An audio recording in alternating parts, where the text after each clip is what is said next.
suis fils d'un bourguignon et d'une jeune femme corse. Ils se sont mariés en Corse en 1947 et ils m'ont eu en 1956. J'ai vécu ma petite enfance plutôt en Bourgogne et je suis rentré en théâtre parce que des comédiens sont venus dans ma maison. Ma maman était couturière et elle a fait des costumes pour le théâtre municipal d'Auxerre. Et quand ils sont venus chez moi, femmes et hommes qui venaient du TNS, du Théâtre National de Strasbourg, pour faire ajuster des costumes de la comtesse d'Escarbagnas de Molière, je me suis retrouvé avec des comédiens qui sentaient le patchouli, qui étaient habillés avec des peaux de bêtes retournées. On était dans les années 72, 71. Et ma vie a changé parce que leur voix, leur façon de parler, leur imaginaire, leur vie entrait en relation avec la mienne, par la maison, par mes parents, par ma mère, par la table de la salle à manger qui s'est trouvée couverte de costumes. Et comme ça, j'ai compris le théâtre parce que je suis allé très vite, peut-être par l'œil de celui qui était le metteur en scène, aux répétitions. J'ai suivi les répètes et c'est parti.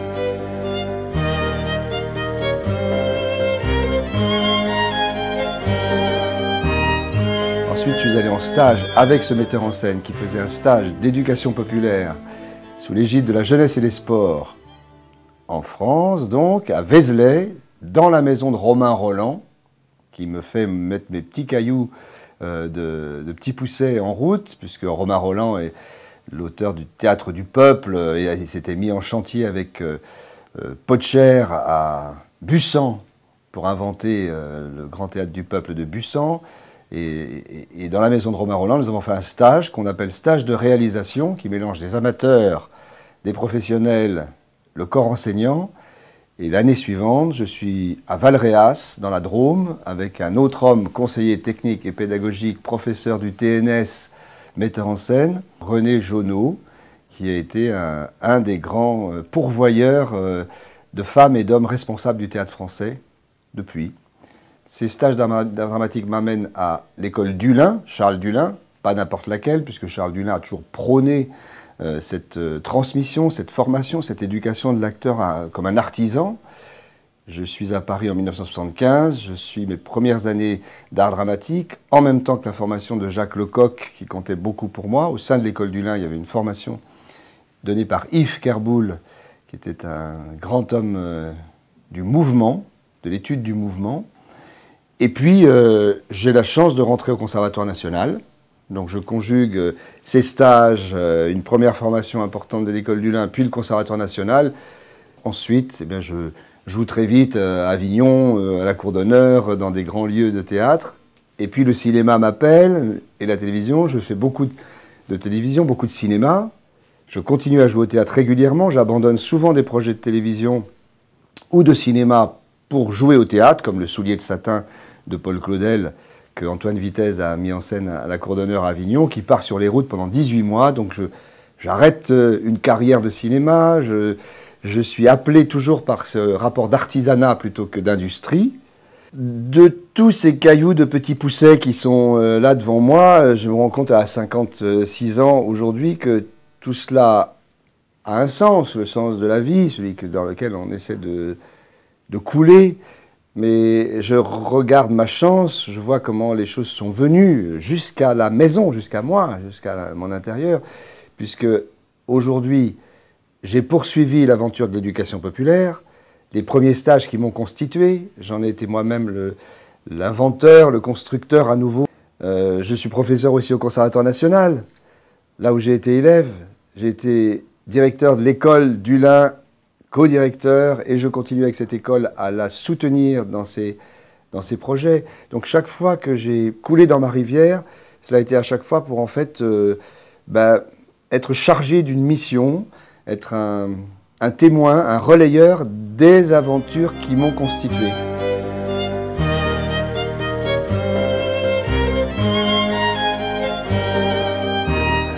Le parcours de l'humain, dans mon esprit, c'est de lutter contre l'inhumanité, c'est d'être un humain qui s'élève, c'est comme ça que je l'entends. Et j'essaie que les parcours ne soient pas segmentés entre le cadre de l'éducation, de l'institution, de l'école par exemple, et de l'élévation de cette croissance donc, de l'individu, cet élève qui s'élève, puis ensuite sa sortie tout au long de sa vie, l'éducation tout au long de la vie, qui est le thème de l'éducation populaire, notamment l'éducation des uns par les autres. Ça lutterait volontiers contre une segmentation. Voilà. J'aime ce qui relie les choses les unes avec les autres. Donc, dans le travail du spectacle vivant, le champ des amateurs, dont je continue à faire partie, c'est-à-dire que je suis quelqu'un qui aime, au sens propre du terme amateur, qui aime aimer, je continue réellement à le mettre en place. Je n'ai pas de propension pour le terme artiste. Je pense qu'on fait avec art les choses, c'est un petit peu différent.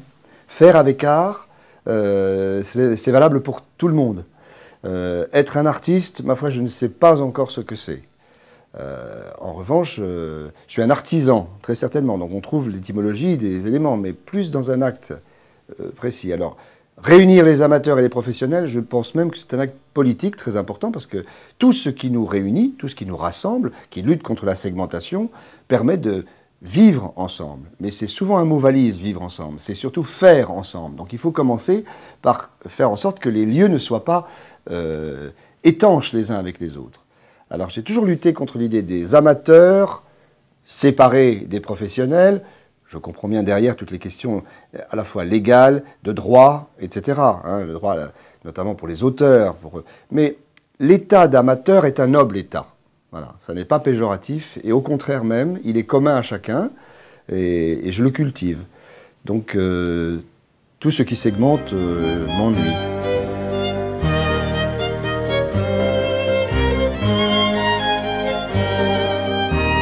Au moment où j'ai eu une famille nombreuse, où j'ai voulu que mes enfants soient élevés dans les arbres, bénéficient d'étoiles et de ciels absolument extraordinaires, j'ai voulu que mes enfants vivent en Corse. Et j'y suis allé avec ma famille, et dans ces villages dépeuplés, éloignés des politiques culturelles, il n'y a pas en Corse ni scène nationale, ni, qui plus est, centre dramatique ou autre équipement important. J'ai voulu tenter de voir si cette phrase d'Antoine Vitez, le théâtre est le ferment de toutes les transformations, ce que je crois pleinement, puisque j'ai tenté de nombreuses fois d'utiliser ce paradigme pour voir comment il se mettait en chantier. Nous avons créé, contre toute attente, dans des lieux improbables, c'est-à-dire un village de 50 habitants, 3 autres villages qui l'entourent de 100 habitants, de 8 habitants, de 11 habitants, un lieu qui désormais est devenu un lieu de rayonnement, de transmission, de formation, de partage du théâtre, professionnel, amateur, pour le corps enseignant, pour l'ensemble de tous qui aiment le théâtre, tous les amateurs, encore une fois. Le projet, c'est d'avoir un lieu beau, parce qu'on se réunit bien dans des lieux beaux, auprès d'arbres pluricentenaires, hein, des arbres qui ont 800 ans dans cette région, dans une montagne, avec ce sentiment un peu d'élévation, hein, on monte un peu pour y arriver. Et puis ensuite, pour ce qui est des objectifs, de réunir le champ de l'éducation populaire, de la formation extrêmement exigeante des professionnels du spectacle vivant, des éducateurs et des animateurs chargés du temps libre, hors temps scolaire, pour reconstruire de la chaîne, pour refonder du lien entre tout ce qui est la plupart du temps segmenté. Le principe, c'est d'être en résidence, d'y construire du théâtre et de le proposer, de le montrer au public qui est adhérent de cette association. C'est une association maintenant qui réunit près de 2000 adhérents et qui crée un grand événement, chaque été particulièrement parce que l'été est propice, mais toute l'année également par un bâtiment construit, donc celui que nous avons construit maintenant, qui est un magnifique théâtre en bois, dont vous allez voir quelques photos, je pense.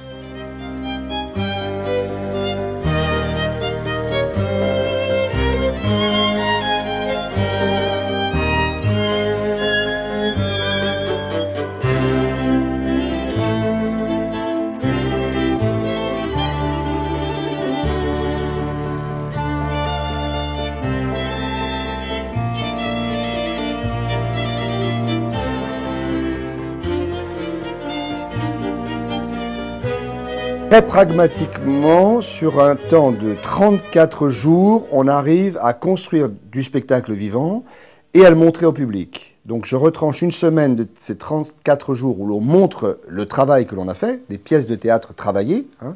Il reste un temps de jour qui est un temps d'élaboration. J'en retire 4 ou 5 qui est pour la rencontre du groupe. constitué de, sur 100 personnes, 20 amateurs, 20 enseignants de l'éducation nationale, 20 éducateurs du temps hors temps scolaire, 20 participants de pays étrangers, et puis 20 artistes professionnels. Vous voyez, je les cite en dernier. Spontanément, je les cite en dernier. C'est-à-dire que ce qu'on appelle les professionnels, qui sont les initiés, qui ont mission de transmission, eh ben, ils sont au service, en effet, d'une transmission de leur pratique, de leur art. Donc mélanger des étrangers pour la diversité de la langue, mélanger le corps enseignant pour ce qu'il a de charge de transmission démocratique, citoyenne au sein de l'école, le lieu où il y a tous les enfants, mélanger les amateurs qui doivent être formés avec exigence auprès de professionnels responsables dans leur exigence de transmettre à des amateurs et à tous les autres, et mélanger avec des éducateurs, on a là toute la chaîne de nos sociétés, tellement segmentées, mais qui là sont rassemblées dans des temps de partage de théâtre. Parce que le théâtre, ça permet totalement de vivre ensemble parce qu'on fait ensemble.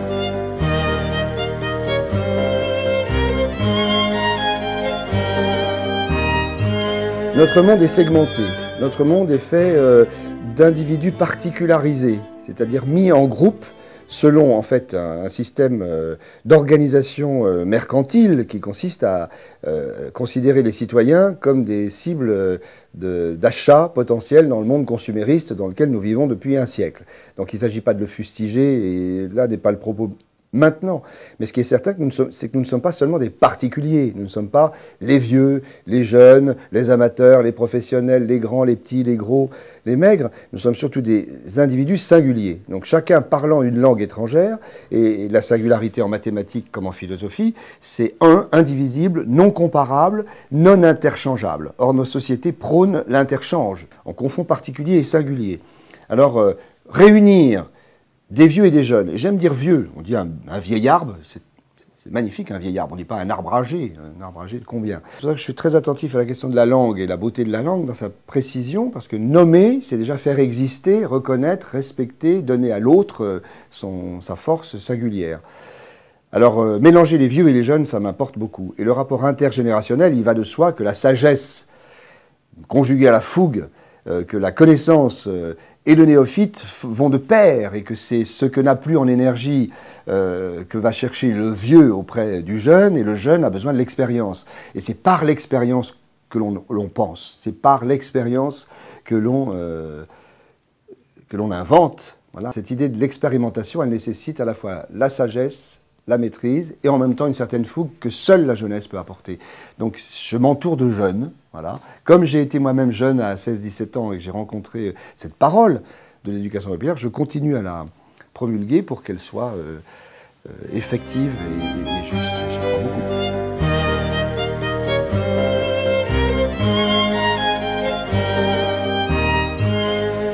Les Tréteaux de France sont un centre dramatique national parmi les 39 centres dramatiques nationaux de France. Ce centre dramatique est singulier parce qu'il est itinérant, c'est-à-dire que nous n'avons pas de toit permanent, de théâtre permanent, avec une salle de spectacle permanente là où nous sommes, et nous ne sommes pas appelés à travailler sur notre territoire uniquement. Notre mission, c'est d'aller à la rencontre de tous les territoires de France. Cette aventure a été créée par Jean Danet en 1972, homme de théâtre, homme de cinéma, qui décide de s'engager dans un amour de la rencontre avec les autres sur le chemin des routes, avec tous ses équipements, caravanes et autres chapiteaux pour rencontrer le public, jusqu'en 1991, où Marcel Maréchal prend sa suite, et où je suis, après le mandat de Marcel Maréchal, en 2011, nommé comme directeur avec un projet. Les objectifs, ce sont ceux de l'éducation populaire, de la transmission, de la formation, de la création conjuguée. Voilà. Conjuguer ces éléments, éducation populaire, transmission, formation, création. Les missions d'un centre dramatique, après avoir parlé des objectifs, c'est la création théâtrale et sa diffusion, pour ce centre dramatique-ci, à la rencontre des publics qui sont éloignés des équipements culturels. C'est une mission de décentralisation par rapport aux lieux construits. J'ajoute dans la mission pour moi un élément qui m'importe, c'est accompagner la production symbolique de nos concitoyens, accompagner la production d'imaginaire. Voilà, pour moi, c'est une mission. Et ensuite, des activités pour remplir ces objectifs principaux ses missions, ses activités. Elles sont de deux sortes. Diffuser les créations que nous faisons, c'est une jambe du tréteau, si vous voulez, diffuser et amener vers, à la rencontre du, selon le paradigme d'André Malraux, rendre accessibles les œuvres. Mais je réfléchis beaucoup dans nos sociétés en 2013 à cette question qui maintenant fait que l'offre est très importante. Et qu'il ne s'agit plus d'offrir seulement à nos concitoyens. Donc autant il y a un élément qui s'appelle la diffusion qui consiste à aller vers l'autre, l'autre jambe du tréteau, c'est à partir des autres. Et j'appelle ça l'infusion. C'est-à-dire autant l'on diffuse en allant vers, et autant on infuse en partant d'eux. Et puis nous allons à la rencontre du public, ou avec les spectacles, comme par exemple Ruy Blas de Victor Hugo en ce moment, en partenariat avec le TNP, le Théâtre National Populaire, Christian Scarretti à la mise en scène, et je joue dans Salluste, ou bien l'École des femmes, également avec le TNP, les spectacles que nous produisons, Jean-Claude Galota et la danse, pour être transversal également, dans cette mission donc de diffusion des œuvres que nous produisons ou coproduisons. Et à chaque fois que nous sommes sur un territoire, pour proposer nos spectacles, nous y restons suffisamment pour avoir, ou en amont, permis à des auteurs de développer une création artistique avec ces territoires, pour qu'ils fassent émerger de l'écriture avec les habitants, mais un territoire peut être une région, un département, une usine, un lieu de travail, pour que ces portraits de territoire naissent, dans cette infusion donc, et puis ensuite nos équipes, lorsqu'elles sont résidentes pour le travail de création et de diffusion, eh bien, prennent en charge de manière artistique et de création des œuvres nées de la parole de citoyens sur le territoire. Et ça crée du théâtre qui est un théâtre issu, voilà, et singulier de chaque endroit de France, parce qu'on ne vit pas, on ne souffre pas, on ne travaille pas, on ne manque pas de travail, par exemple. Dans le Sud, comme dans le Nord, dans l'Est ou dans l'Ouest. L'univers solaire, l'univers architectural, l'univers social transforme totalement la singularité des territoires et la façon de vivre.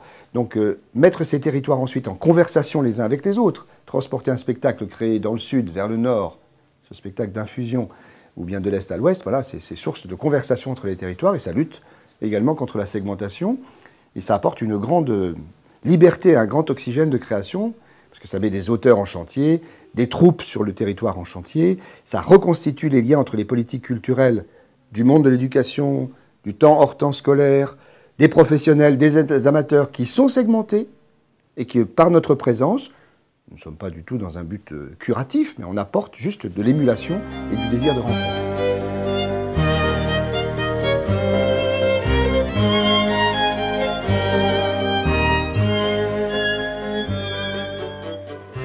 Chez nous en France, c'est très difficile de sortir du paradigme de l'accès à la culture. C'est-à-dire qu'on propose de l'offre en quantité sur un système qui a été construit en 1959 sur les bases de l'éducation populaire. C'est-à-dire le ministère de la Culture français, par André Malraux, a été construit sur la pensée de l'éducation populaire dans la reconstruction du territoire national et après les ruines de la démocratie, c'est-à-dire sur un territoire en miettes, on a recréé du lien. Donc il y avait une pensée humaniste qui présidait, selon Condorcet.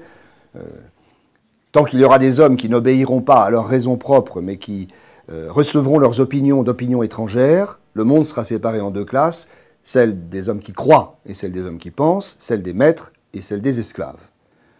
Écrit en 1792. Mais au moment de la Deuxième Guerre mondiale, c'est-à-dire la fragmentation de l'Europe, dans sa démocratie et dans ce que l'on a vécu, vous le savez bien, il y a quelque chose là qui redevient humaniste, fondateur, avec un plus jamais ça, et de la reconstruction. Ça fait naître des besoins, des désirs, mais très vite, l'administration et l'organisation transforment l'idée humaniste de l'éducation populaire vers une organisation un tout petit peu plus sectorisée, donc avec certains murs, c'est-à-dire des maisons, des ministères qui constituent en fait le ministère de la culture. Quand j'entends culture, moi j'entends élévation, j'entends accroissement. Mais on peut entendre culture par tout fait culture. Voilà, tout peut faire culture. Moi, quand j'entends culture, je parle d'élévation, je parle de transmission, de formation. Nous sommes chargés en équipement, mais il reste tout autant à considérer la capacité que quelqu'un a d'être porteur de culture, y compris de ne pas avoir de culture, qui est une culture. Ne pas savoir, c'est déjà extrait, et même c'est particulièrement chargé. Alors, ce à quoi je réponds et que je tente contre quoi j'essaie de lutter, c'est en fait contre la vulnérabilité à ne pas pouvoir exprimer sa culture. Ce que faisait la culture populaire arrivait à remplir cette mission. Aujourd'hui, la culture étant devenue un rapport d'offre et de vente, voilà, et donc de consommateurs et de producteurs, avec une scission, c'est de faire en sorte que les uns et les autres soient à nouveau producteurs de culture. Sauf que les outils, on ne les a plus. Il n'y a plus forcément les outils de la culture populaire, c'est-à-dire l'organisation sociale, les villages, l'intergénérationnel, la capacité de se réunir, tout simplement, dans de bonnes conditions. Alors moi, je crois que le désir est toujours extrêmement là. Les gens ont un grand désir, seulement ils n'ont pas forcément les outils. Et je m'attache à rendre la langue. Voilà. Je m'attache à faire en sorte que les uns et les autres reconstruisent du langage pour pouvoir nommer. Et à partir de là, retrouver de la liberté. Donc ce n'est pas seulement apporter la culture aux gens, c'est faire en sorte que leur culture puisse émerger. En plus, elle va colorer dans sa diversité tout ce que nous avons à faire. Depuis, notre pays est extrêmement divers, beaucoup plus divers que dans les années 45, donc il y a une richesse fantastique. Encore faut-il créer du lien et créer la capacité de le faire, de nommer. Donc mettre en chantier les uns et les autres, et leur donner les mots, surtout, par des ateliers d'écriture, on appelle ça la forge, nous sommes une forge itinérante, voilà, une forge ambulante. La forge, selon le grand mythe de Platon, vous voyez, on va chercher le feu, puisque l'homme arrive toujours nu en 2013, il a besoin des mots, il a besoin des outils et de la technique pour pouvoir nommer. Alors il faut lui rendre cette technique, c'est de la recapacitation, c'est ce que disent certains philosophes, dont Bernard Stiegler par exemple. Alors ce mot est un petit peu barbare, mais pas tant que ça. Recapaciter, donner les moyens à ce que les uns et les autres s'emparent. Et pour moi, le langage, c'est un outil, c'est un feu de Prométhée, hein, qui va chercher chez Héphaïstos, à la forge de l'Olympe, les outils pour exercer la technique, pour pouvoir nommer. Donc lutter contre la vulnérabilité d'une jeunesse qui a une fantastique énergie capable de donner énormément, mais lui redonner les outils, l'amour, du langage, de la parole, et surtout du rapport à l'autre, de l'adresse à l'autre. Parce que nos systèmes de consommation, nous particularisant, considèrent chacun comme une cible, donc dans une injonction de signes, et pas dans un rapport symbolique qui consiste à faire avec l'autre. Le symbole, ça fait exister ce qui n'est pas présent. Ça fait exister la place de l'autre. C'est pour ça que je parle de la langue et de la syntaxe, parce que la langue, elle permet de garder le souvenir, enfin c'est la trace de Chomsky, et c'est tout un thème fort. Dans la syntaxe, quand on permute des termes, ou quand on fait une ellipse dans la syntaxe et qu'on raccorde les deux morceaux, je t'aimais inconstant, qu'aurais-je fait fidèle, je t'aimais alors que tu étais inconstant, qu'aurais-je fait si tu avais été fidèle. Le morceau de syntaxe qui est retiré, si tu avais été, donc je t'aimais inconstant, qu'aurais-je fait fidèle, ce morceau retranché, il laisse une trace. Il laisse une trace de mémoire, de pensée syntaxique qui est de la pensée. Alors, redonner le goût du texte aux gens, redonner la capacité de faire de la place symbolique donc à ce qui n'est pas présent, lui redonner la capacité de symboliser, donc de sentir, donc de penser, donc de ressentir et surtout de créer une synesthésie, parce que lorsqu'on ressent et qu'on regarde quelqu'un qui voit et qui pense, on pense avec lui, on sent avec lui. Ce lien qui se crée dans le théâtre, qui est éminemment symbolique, c'est cela qu'il faut rendre aux gens, la capacité de symboliser. On peut utiliser cet outil dans le cadre de l'injonction, c'est ce que font les publicistes, et le marketing est très très doué pour cela, c'est utiliser les outils de cela pour en faire des injonctions. C'est le langage publicitaire, c'est « il faut que vous le valez bien », il faut, voilà. On met dans un projet qui n'est pas un projet symbolique, c'est un projet de signe pour amener l'autre à le téléguider vers des objets de marchandises. Voilà. Alors ça dure depuis un siècle. Mais le théâtre est là, depuis les Grecs, donc au moins 2500 ans, sur cette idée que l'homme est capable de parler, de nommer, de créer de l'imaginaire et de permettre aux uns et aux autres, ensemble, de nommer ce qui n'est pas présent, c'est-à-dire de symboliser et de ce fait lutte contre la pulsionalité. Donc ça, c'est le travail qui pourrait commencer dès l'école s'il était un projet politique.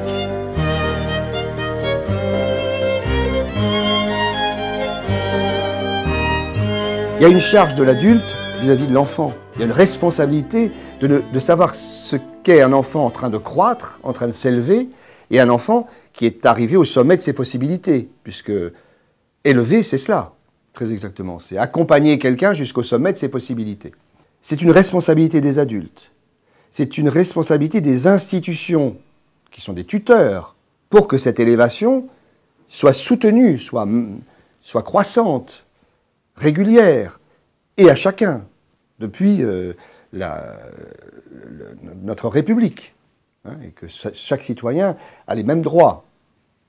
Le travail artistique, il permet une symbolicité, il permet de lutter contre la pulsionalité de l'enfant, qui est une source tout à fait formidable, du petit animal que nous sommes les uns et les autres. Il permet de remplacer l'agitation ou l'excitation par la concentration. Il permet d'être dans l'autre, donc de se concentrer, de focaliser. Il remplace le bavardage ou les mots qui n'ont pas d'importance par le langage. Il construit une syntaxe, des mots qui font de la pensée. Donc il organise, il permet, encore une fois, de lutter contre la pulsionalité. Il symbolise. Et l'éducation artistique, c'est un projet de collectif. C'est-à-dire que ça se fait ensemble, ça se travaille avec les autres. Et le premier autre, c'est soi-même. Hein, ce jeu est un autre d'Arthur Rimbaud, qui fait qu'on se rencontre avec ce travail de mise en objectivation, en s'intéressant à l'autre. Donc, l'éducation artistique, elle demande de la fréquentation des œuvres, la rencontre avec les œuvres, parce que l'œuvre, ça ouvre. Elle demande de la pratique. C'est fondamental qu'on puisse pratiquer, parce que c'est de l'expérience que naît la pensée. Et puis, elle demande surtout des moyens, qui est la formation de ceux qui permettent ce lien. Donc, la formation des enseignants et la rencontre avec des artistes responsables qui leur permettent de travailler ensemble.